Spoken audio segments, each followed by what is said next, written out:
Kobongan. Monggo, acung. Pemadam. Acung, pergudangan. Pergudangan acung, kebakaran. Video amatir ini merekam detik-detik api melalap habis gudang mebel di Desa Ajung, Kecamatan Ajung, Jember, Jawa Timur. Terlihat api terus membesar dan dengan cepat merambat ke bangunan sisi dalam mebel hingga seluruh barang di dalam gudang hangus terbakar. Kebakaran. Hati-hati. Petugas damkar Jember yang dihubungi warga langsung melakukan pemadaman. Setelah 1 jam lebih berjibaku dengan api, akhirnya api dapat dipadamkan. Apinya langsung membara ya? Iya. Membara langsung ya? Ini apa ini Pak?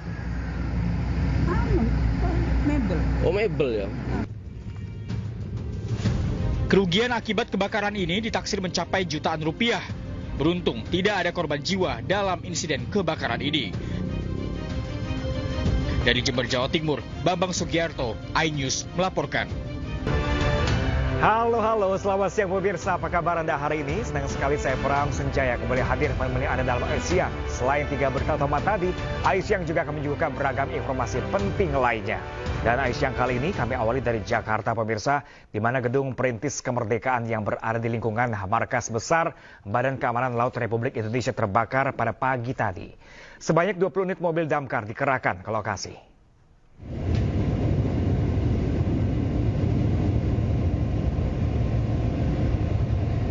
Asap hitam tebal membumbung tinggi dari atas gedung, hampir setiap lantai juga terlihat kobaran api.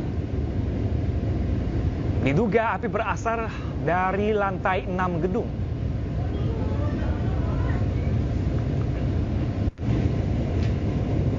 Menurut saksi mata yang berada di sekitar lokasi terdapat suara ledakan dan asap hitam mulai terlihat. Kepala Dinas Gulkarmat DKI Jakarta Satriadi Gunawan menyebutkan pihaknya menerima informasi bahwa kebakaran terjadi pada pukul 6:20 waktu Indonesia Barat.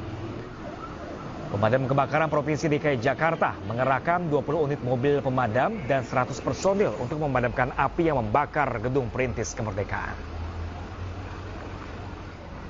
Tidak ada korban jiwa dalam peristiwa ini, sedangkan penyebab kebakaran masih dalam penyelidikan pihak kepolisian.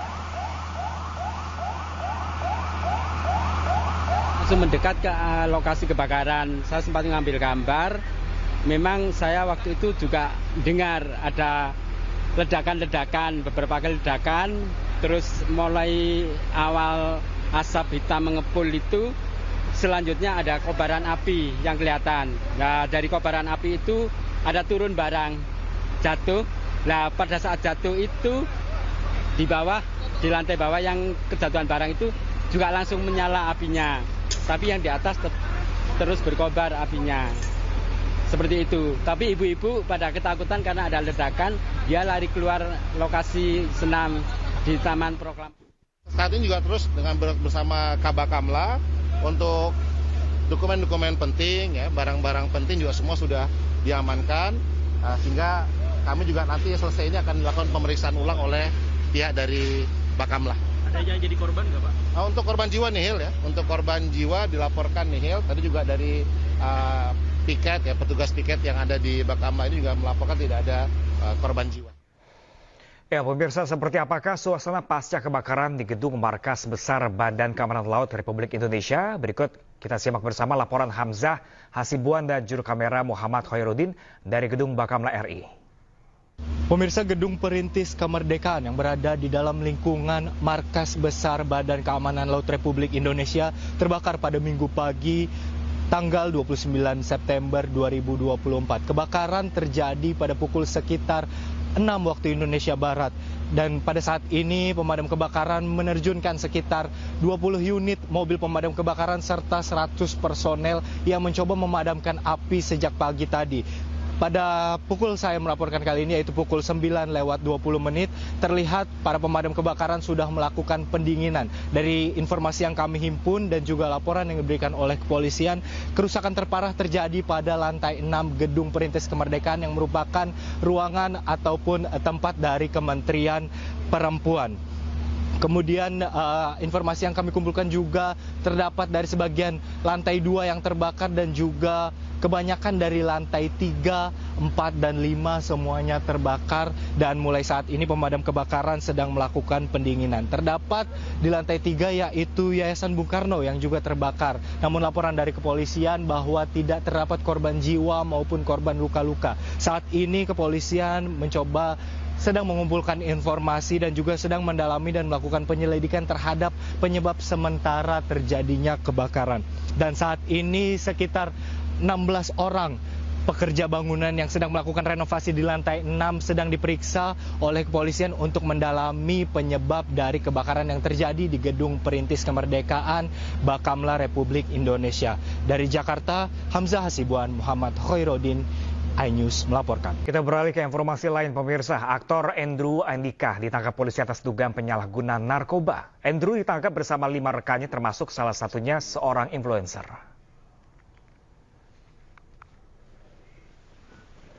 Ya, pemirsa, Polres Metro Jakarta Barat meringkus aktor Andrew Andika dan 5 rekannya di 2 lokasi berbeda, yakni di Jakarta dan Bogor, Jawa Barat. Selain Andrew, polisi juga menangkap salah seorang influencer. Saat penangkapan, polisi menyita barang bukti narkoba jenis sabu. Saat ini, ke-6 orang yang ditangkap tengah menjalani pemeriksaan intensif di Mapolres Jakarta Barat. Polisi juga belum bisa menentukan status hukum dari ke-6 orang tersebut.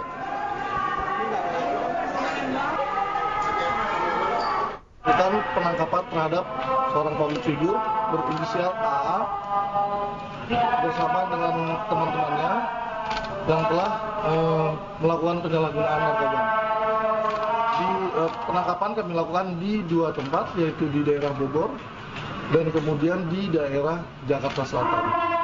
Terhadap public figure tersebut berinisial AA tersebut saat ini berada di Polres Metro Jakarta Barat. Begitu juga dengan teman-temannya dalam keadaan sehat. Berapa orang teman-temannya? Untuk teman-temannya ada 5 orang, 3 orang laki-laki, 2 orang perempuan, dan diantaranya ada juga yang sebagai influencer. Ya, pemirsa, tim SAR gabungan dan masyarakat kembali berhasil mengevakuasi 1 orang korban selamat dari insiden longsor di pertambangan emas ilegal di Kabupaten Solok, Sumatera Barat. Korban langsung dibawa ke Rumah Sakit M. Natsir, Kota Solok untuk mendapat perawatan medis.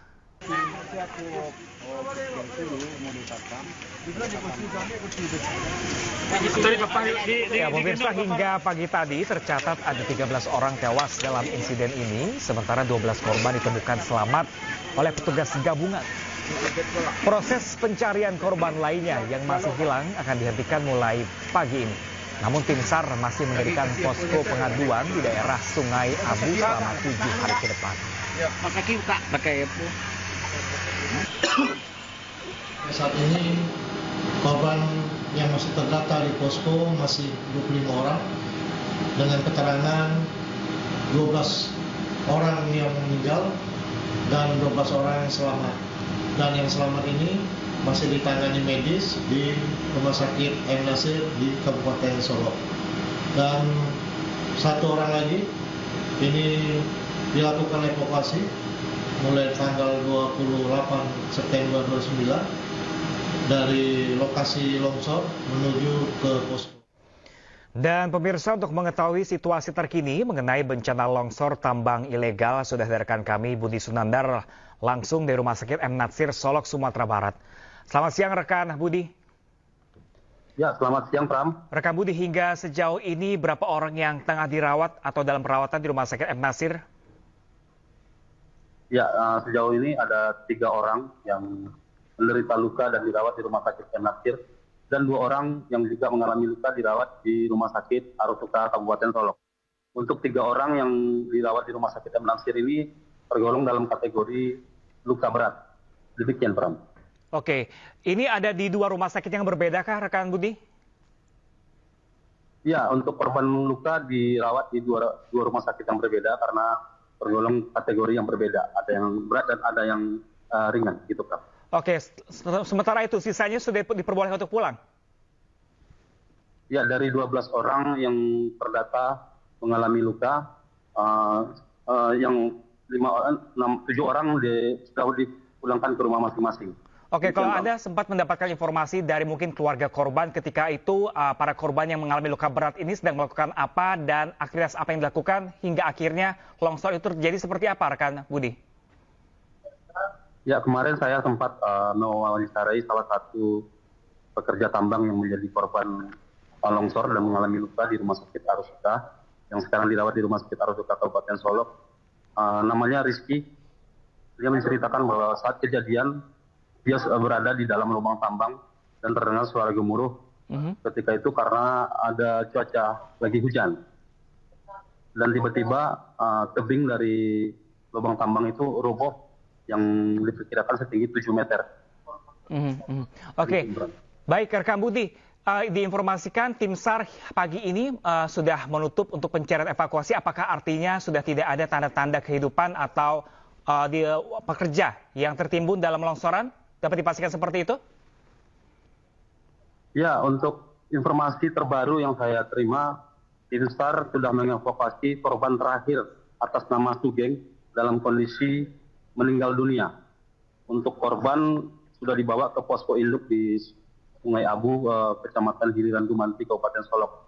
Nah, setelah ditemukannya seluruh korban sebanyak 25 orang, rencananya tim SAR akan melakukan rapat koordinasi, kemungkinan akan menutup proses pencarian karena seluruh korban sudah ditemukan. Namun untuk selanjutnya tim SAR akan tetap mendirikan posko pengaduan di daerah Sungai Abu jika ada warga yang merasa kehilangan pihak keluarganya. Demikian, Pram. Oke, rekan Budi, apakah sudah ada penetapan tersangka terkait kasus ini? Mengingat ini adalah tambang ilegal. Ya, untuk penetapan tersangka sampai saat ini belum ada konfirmasi dari pihak kepolisian. Dan kemarin saya sempat mewawancarai dari PJ Gubernur Sumatera Barat yang mengatakan untuk izin tambang tradisional itu berada di pemerintah pusat dan bukan kewenangan di pemerintah Provinsi Sumatera Barat. Demikian, Bram. Baik, rekan Budi, terima kasih banyak atas informasinya. Kami masih menanti informasi terbaru dari Anda dan selamat bertugas kembali. Ya, pemirsa, kita beralih ke kasus lain, pemirsa. Paman pembunuh gadis penjual gorengan di Padang Pariaman, Sumatera Barat, MJ, ditetapkan sebagai tersangka baru. MJ diduga ikut membantu tersangka utama saat melarikan diri.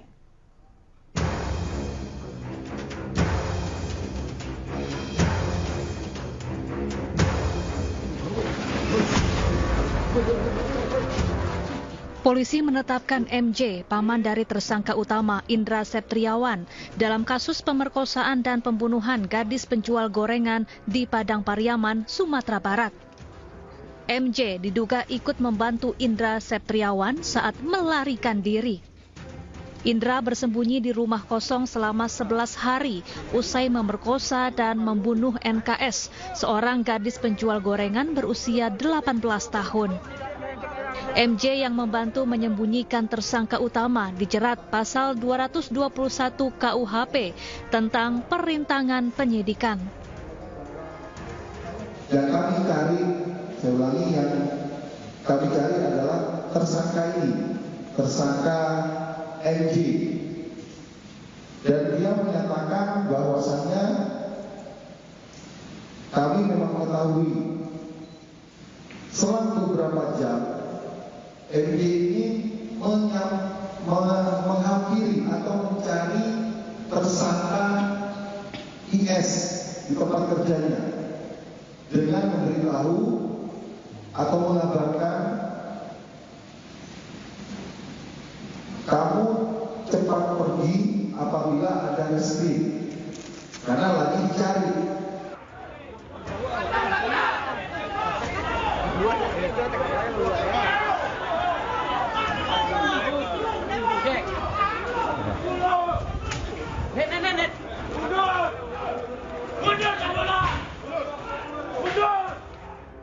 Sebelumnya warga bersama polisi menggerebek sebuah rumah kosong di Kayu Tanam, Padang Pariaman dan menangkap tersangka Indra Septriawan yang buron selama 11 hari. Tersangka yang merupakan residivis kasus pencabulan ini lalu ditahan dan menjalani pemeriksaan intensif.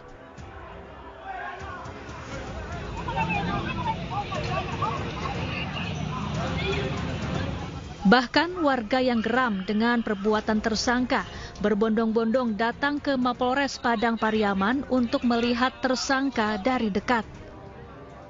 Kepada polisi, tersangka mengaku memerkosa korban lalu membunuh korban karena korban berupaya melawan. Tersangka kemudian mengubur jasad korban. Dari Padang Pariaman, Sumatera Barat, Eka Guspriyadi, iNews melaporkan.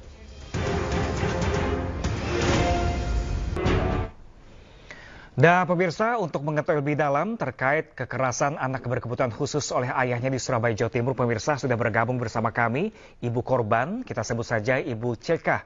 Halo, selamat siang Ibu. Ya, halo Ibu, bisa mendengar suara saya dengan jelas Ibu? Ya, selamat siang Pak. Ya, sebelumnya kami mengucapkan turut berduka. Iya, turut bisa berduka Pak. Ibu atas apa yang menimpa anak Anda dan keluarga. Ya, terima kasih Pak. Baik Ibu, ini kekerasan sejak sang anak berusia 3 tahun dan sudah beranjak sekarang umur 11 tahun. Ini kira-kira Ibu, dari pandangan Ibu, pengamatan Ibu, apa yang membuat sang ayah ini tega melakukan kekerasan terhadap sang anak? Ya, pertama-tama anak saya ini berkebutuhan khusus memang ya. Sebenarnya tidak ada hal yang memicu apa-apa sebenarnya untuk papanya seperti itu gitu. Kalau saya rasa sih dia tuh cuman tidak bisa mengendalikan emosinya aja. Jadi setiap kali anak saya itu tantrum, marah, biasanya langsung dipukul. Kalau anak Ibu ini adalah anak pertama atau anak satu-satunya Ibu? Anak pertama yang besar. Anak yang pertama yang besar. Anak kedua? Ya. Anak yang kedua masih umur 5 tahun. Masih umur 5 tahun. Tapi perlakuan sang ayah terhadap anak pertama dan kedua sama atau berbeda Ibu? Berbeda. Sama anak kedua tidak pernah memukul. Tidak pernah memukul. Ini Ibu sudah berlangsung lama kekerasan terhadap anak Ibu yang pertama ini.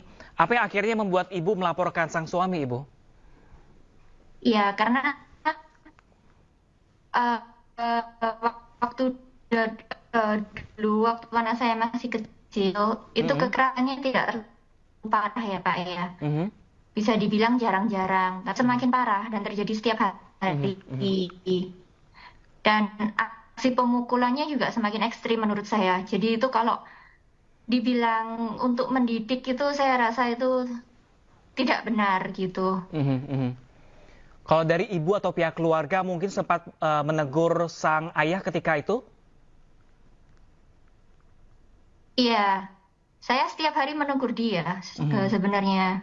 Soalnya ini anak saya ini kan special needs ya, sudah nggak bisa ngomong, nggak ngerti apa-apa. Jadi yang dia tahu tuh cuman, ya kadang cuman tantrum-tantrum gitu aja. Jadi saya selalu kasih tahu, jangan dipukul, kasihan. Ini anak kan nggak ngerti apa-apa.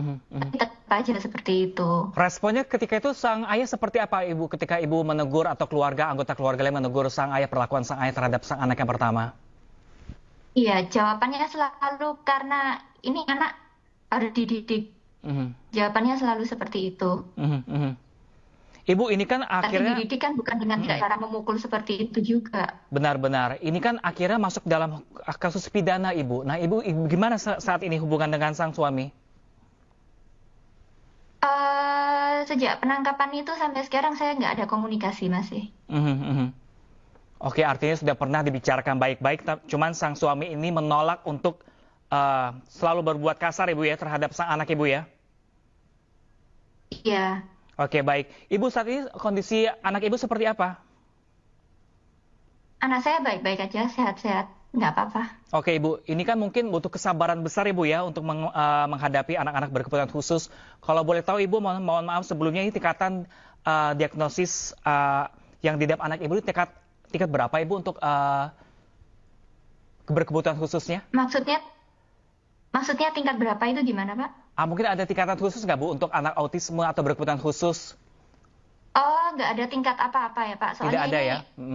autisme ini macam-macam jenisnya banyak juga. Iya, jadi nggak ada tingkatan-tingkatan apa-apa. Tapi apa sejauh ini Ibu sudah diikut sertakan untuk ikut terapi? Oh iya, dia sudah ikut terapi dari kecil. Dari umur hampir 3 tahun itu sudah terapi. Untuk sejauh ini Ibu, akibat dari tindakan kekerasan sang ayah, perlakuan sang ayah terhadap si anak, apakah ada perubahan aktivitas tertentu untuk sang anak Ibu? Nggak ada, Pak. Semuanya masih sama. Nah, Ibu, ini kan laporan sebenarnya Ibu sudah melaporkan dari bulan Juni lalu Ibu ya? Iya. Dan baru benar. ditangkap kemarin banget ini Ibu. Ini kenapa Ibu kira-kira? Apa kira-kira apa yang Ibu lihat? Ya mungkin karena sudah viral ya Pak ya. Iya. Jadi ya akhirnya bisa ditangani dengan baik. Ketika Ibu melaporkan, respon dari pihak kepolisian pertama kali seperti apa Ibu? Setelah saya bikin laporan, lumayan cepat sih Pak. Setelah itu status harusnya itu sudah lidik ya, karena saya sudah di BAP 1 kali. Terus habis gitu menunggu saksi katanya polisi. Cuman karena waktu kejadian itu tidak ada saksi, hanya ada CCTV kan. Nah terus setelah itu kemudian macet. Terus akhirnya sekarang berlanjut lagi. Saat pertama kali Ibu di bulan Juni pelaporan, apakah sang suami masih tinggal bersama dengan anak dan Ibu saat itu? Iya, kita semua masih tinggal bersama. Oke. Ini adakah komunikasi dengan pihak suami Ibu terkait kasus ini? Sejak kejadian, enggak. Ini sudah enggak ada komunikasi. Kalau saat pelaporan pertama Ibu? Tidak ada komunikasi. Tidak ada? Tidak ada. Oke, tapi apakah sang suami ini mengakui kesalahannya dalam mendidik anak untuk dalam kekerasan seperti ini? Tidak, Pak. Karena dia sampai sekarang terus... Tetap tidak mengakui? Tetap ini hanya caranya dia untuk mengajar anaknya, untuk mendidik. Ibu, seperti Anda mengenal anak Anda, sebenarnya sosok seperti apa sih Bu, anak pertama Anda? Anak saya ini autis ya, tapi dia itu bukan tipe yang aktif ya Pak ya. Jadi bisa dia yang nurut, nggak bisa ngomong.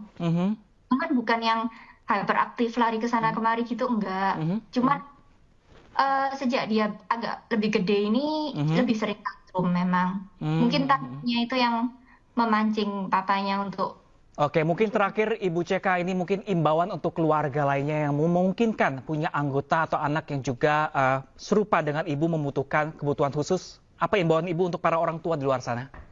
Harus lebih sabar ya, karena anak seperti ini semakin kita kasar, semakin keras sama dia juga nggak ada gunanya juga. Toh mereka nggak ngerti gitu.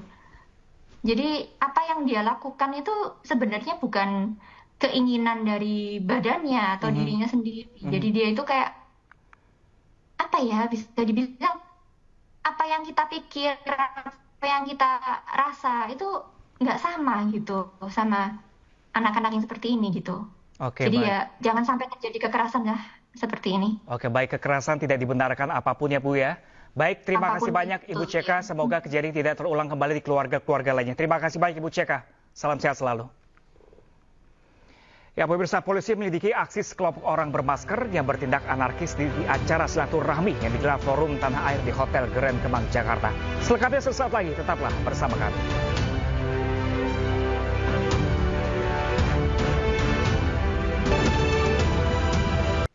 Ya, pemirsa, kepolisian sektor Mampang, Jakarta Selatan melakukan penyelidikan dan pendalaman terkait perusakan fasilitas pada acara silaturahmi di kawasan Kemang, Mampang, Jakarta Selatan pada Sabtu siang.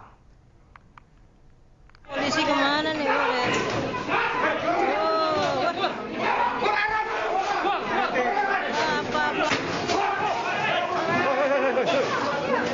Apaan ini, Res? Polisi mana polisi?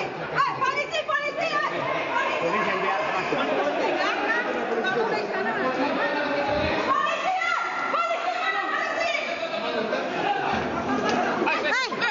siapa itu? Diketahui pada saat kejadian perusakan tersebut, pihak kepolisian tengah melakukan pengamanan unjuk rasa yang digelar Aliansi Cinta Tanah Air di Kemang, Jakarta Selatan. Sementara diketahui, peristiwa perusakan dalam acara silaturahmi terjadi secara tiba-tiba dan dilakukan sekitar 25 orang tak dikenal yang masuk melalui pintu belakang. Para terduga pelaku pengerusakan merupakan massa yang berbeda dengan massa aksi unjuk rasa.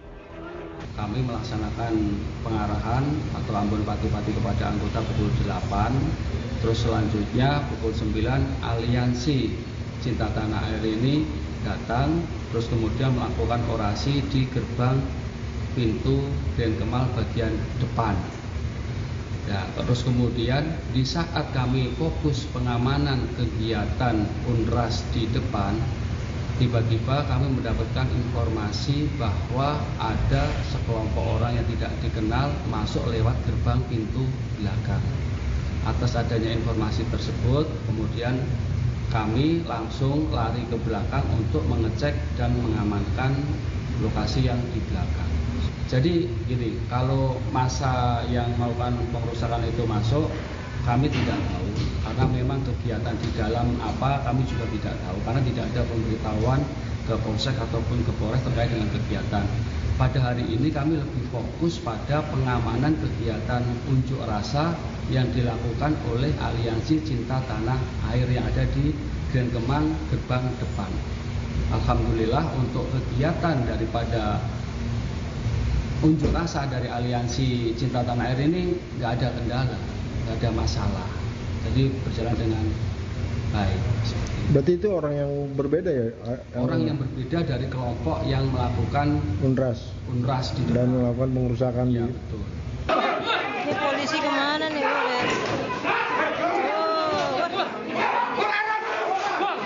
Sebelumnya, aksi sekelompok orang dengan masker yang bertindak anarkis di acara silaturahmi yang digelar Forum Tanah Air, FTA, di Hotel Grand Kemang, Jakarta. Acara ini awalnya dirancang untuk dialog antara diaspora Indonesia di luar negeri dan dihadiri sejumlah tokoh nasional. Pemirsa, calon gubernur dengan nomor urut 03, Pramono Anung, diikuti acara senam Jakarta Menyala di kawasan Kelapa Gading, Jakarta Timur.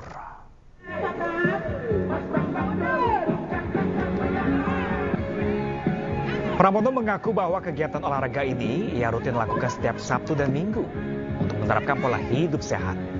Acara ini turut diikuti oleh puluhan warga Kelapa Gading serta mantan dan cilik Tina Tun yang terlihat antusias dan semangat dalam ikut kegiatan senam. Pramono mengaku bahwa ia meminta kepada timnya untuk mendatangi tempat-tempat yang sering mengadakan kegiatan olahraga.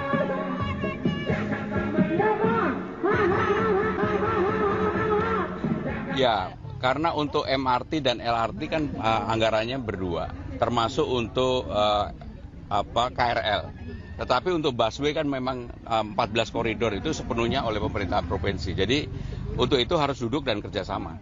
Ya, pemirsa, calon gubernur Jakarta nomor urut 1 Ridwan Kamil bertemu dan duduk satu panggung dengan dua cagup lainnya di Pilgub Jakarta, yakni Pramono Anung dan Dharma Pongrekun dalam sebuah acara di Indonesia Arena GBK Jakarta. Kawan-kawan, kali kami di hadapan peserta, Ridwan Kamil menyebut dirinya memiliki sejumlah pengalaman yang mumpuni untuk memimpin Jakarta selama 5 tahun ke depan. Ridwan Kamil memaparkan program unggulannya untuk meningkatkan kualitas hidup di Jakarta melalui digitalisasi, peningkatan fasilitas serta program untuk mewujudkan masyarakat lebih sehat dan berdaya. Menjaga kesehatan mental dan jiwa masyarakat dengan program mobil curhat, akses psikolog gratis dengan BPJS di rumah sakit maupun di puskesmas. Jujur sudah 2 kali seperti ini ya. Jadi hanya beda momen, beda panitia, beda panggung, isinya sama lah. Ingin membedah isi kepala. Jadi anggap aja latihan ya. Makanya mungkin cuma saya doang yang berpantun ya tadi ya. Jadi ingin riang gembira tapi ada isinya, ada substansinya. Saya kombinasi antara hal ringan dan... Sementara itu, pemirsa, Dharma Pongrekun, Cagup Jakarta dan Jalur Independen hadir dalam acara dialog yang digelar di Indonesia Arena tadi malam. Di hadapan peserta, Dharma menjelaskan alasan dirinya layak untuk dipilih menjadi gubernur Jakarta. Oke, jadi batas minimal sudah dicapai ya. Di hadapan calon gubernur Jakarta nomor urut 1, Ridwan Kamil dan peserta yang hadir, Cagup Jakarta Dharma Pongrekun menyampaikan alasan ia layak dipilih untuk memimpin Jakarta. Cagup nomor urut 2 ini menyatakan pasangan Dharma Kun layak dipilih karena maju dalam kontestasi Pilkada 2024 tanpa dibiayai oleh siapapun. Ia menegaskan seluruh dana yang didapat berasal dari hasil gotong royong relawan. Selain itu, pasangan Dharma Kun berjanji bila terpilih sebagai gubernur, pasangan ini akan menerapkan bina adab untuk mewujudkan keamanan Jakarta. Orang berlomba-lomba saja untuk mempunyai uang, ya. Tetapi prosesnya tidak beradab. Yang benar itu apa? Harus halal. Nah, itu yang harus kita perhatikan. Prosesnya harus halal. Tidak baik juga kalau kita memberikan cuma-cuma tanpa hasil dari tangan kita sendiri. Karena kepuasan itu adalah ketika kita mendapatkan sesuap nasi dari hasil keringat kita. Ya, pemirsa, Partai Perindo menggelar pelatihan juru bicara nasional untuk mengawal pemenangan calon kepala daerah yang diusung Partai Perindo jelang Pilkada serentak 2024. Pelatihan ini dinilai sangat penting agar seluruh pengurus dan kader Partai Perindo dapat menyampaikan visi misi calon kepala daerah kepada masyarakat secara komprehensif.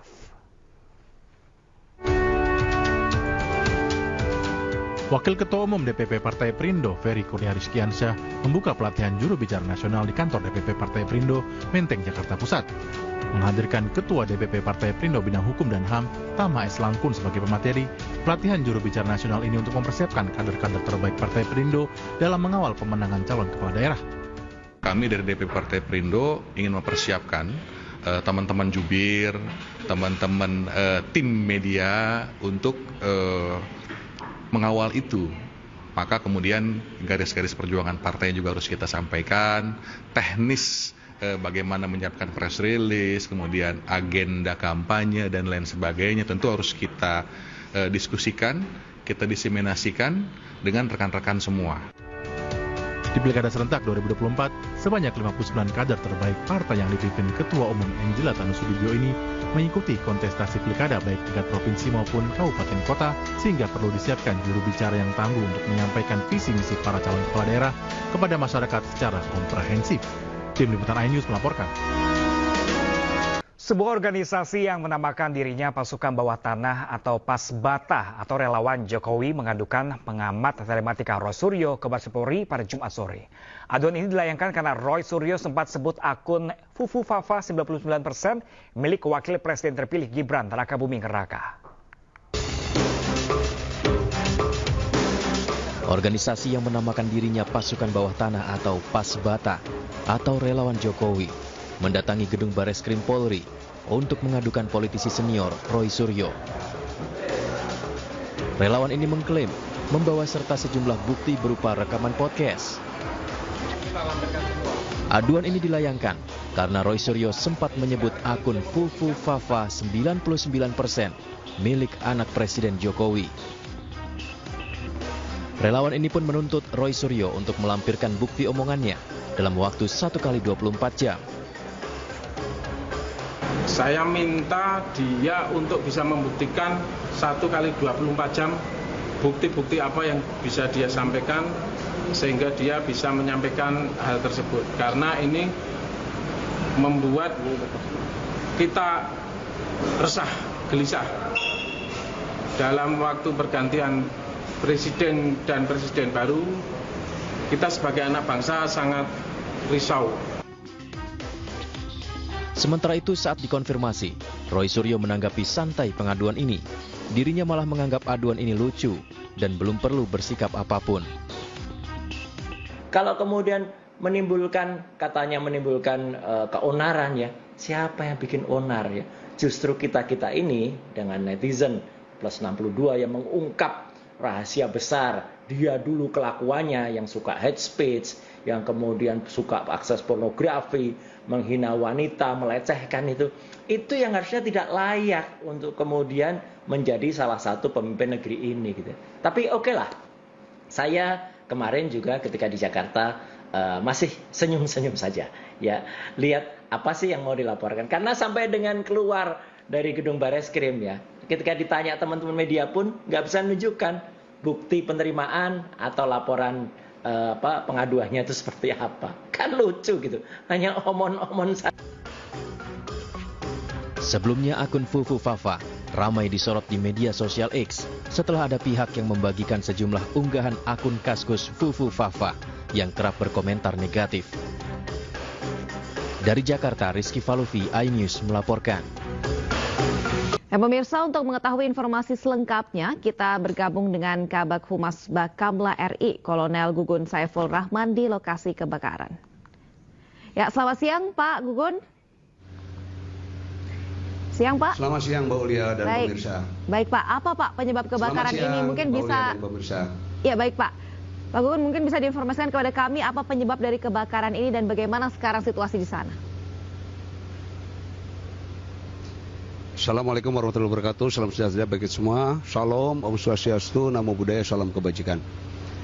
Pemirsa dan Mbak Ulia, benar bahwa hari ini 29 September 2024 telah terjadi kebakaran di Mabes Bakamla, Gedung Perintis Kemerdekaan. Jadi titik api diduga di lantai 6 diketahui oleh personil jaga Bakamla RI ya, yang sedang melaksanakan dinas jaga. Setelah itu Bakamla RI melaksanakan peran kebakaran, tentunya pengamanan personil, material dan dokumen, dan selanjutnya juga melaporkan kepada dinas kebakaran, dalam hal ini pemadam kebakaran. Alhamdulillah pemadam kebakaran juga respon cepat dan sudah datang.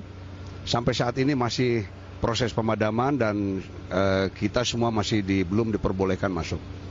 Perlu diketahui pemirsa semua bahwa Gedung Perintis Kemerdekaan ini adalah diisi oleh 3 kantor. Yang pertama adalah Mabes Bakamla RI, yang kedua adalah Yayasan Bung Karno, yang ketiga adalah Komnas Perempuan. Gedung Perintis Kemerdekaan ini ada 6 lantai dan 1 lantai dasar. Bakamla RI menempati lantai dasar, lantai 1, lantai 2, lantai 3-nya Yayasan Bung Karno, dan lantai 4, lantai 5 Bakamla RI, dan lantai 6 adalah Komnas Perempuan yang 1 dalam 2 bulan ini sedang melaksanakan renovasi. Dari keterangan awal, informasi dari personil jaga, itu titik api dimulai diduga dari lantai 6. Selanjutnya mengadakan pengamanan tadi, dan sampai saat ini masih proses pemadaman. Ya, baik, Pak. Tentunya Bakamla RI terdampak oleh kebakaran ini. Siap? Ya. Izin Pak, ini berarti apakah ada arsip-arsip atau dokumen-dokumen penting yang terbakar atau sempat diselamatkan sebelumnya?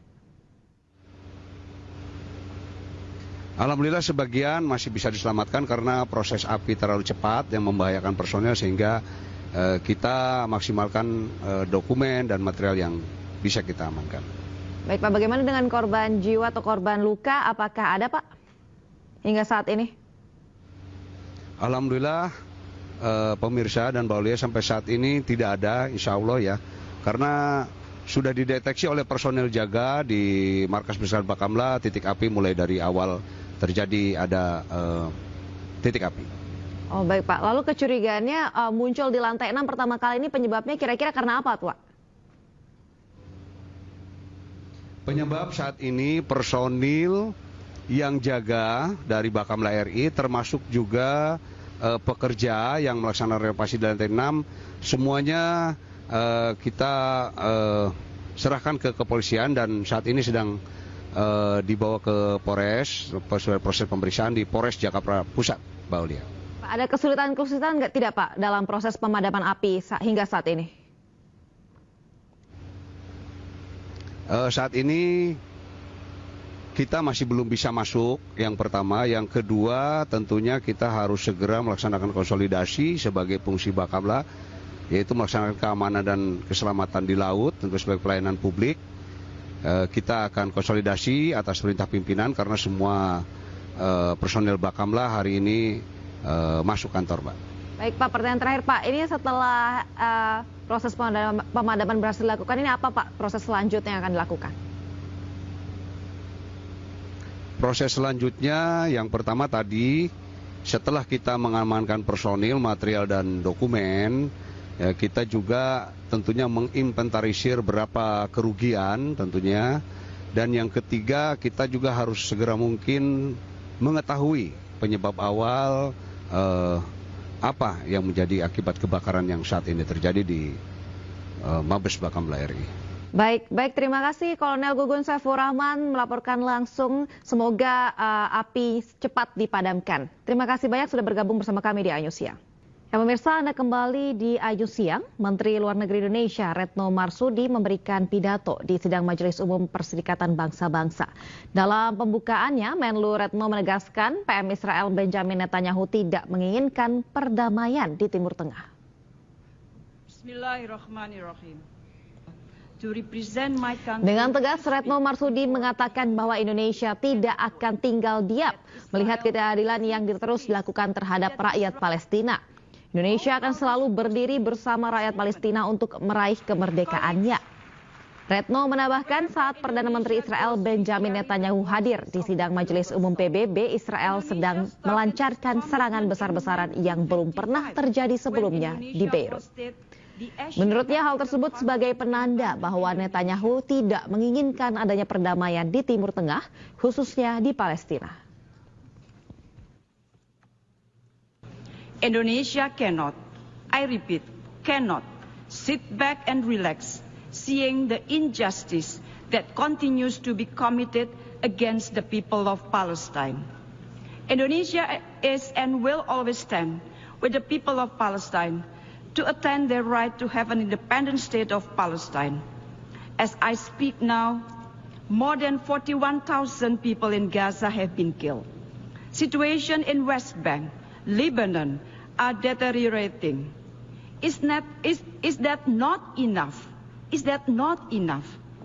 Will the Security Council only take action to stop Israel atrocities when all Palestinians are displaced? Or when 100,000 Palestinians are killed? Or when a regional armed conflict breaks out? That will be too late. PM Netanyahu yesterday mentioned, and I quote, that Israel seeks peace, that Israel yearns for peace. Really? How are we supposed to believe that statement? Yesterday, while he was here, Israel conducted unprecedented massive air attack on Beirut. PM Netanyahu wants the war to continue. We must stop that. I repeat, we must stop that.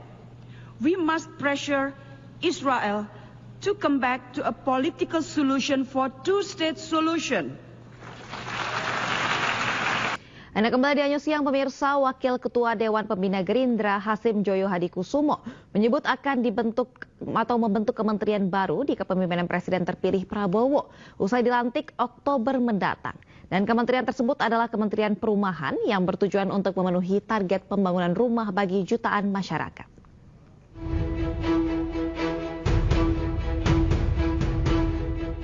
Wakil Ketua Dewan Pembina Gerindra sekaligus adik dari Presiden terpilih Prabowo Subianto menyebutkan rencana pemerintahan baru untuk membentuk kementerian baru usai pelantikan Presiden Oktober mendatang. Menurut Hashim, selain membentuk kementerian untuk mendukung program makan bergizi gratis, pemerintahan Prabowo Gibran juga membangkitkan kembali kementerian yang dulu pernah ada, yaitu Kementerian Perumahan. Kementerian Perumahan dibentuk untuk mewujudkan target pemerintah membangun sebanyak 2 juta unit rumah di pedesaan setiap tahun dan 1 juta unit apartemen di perkotaan setiap tahunnya.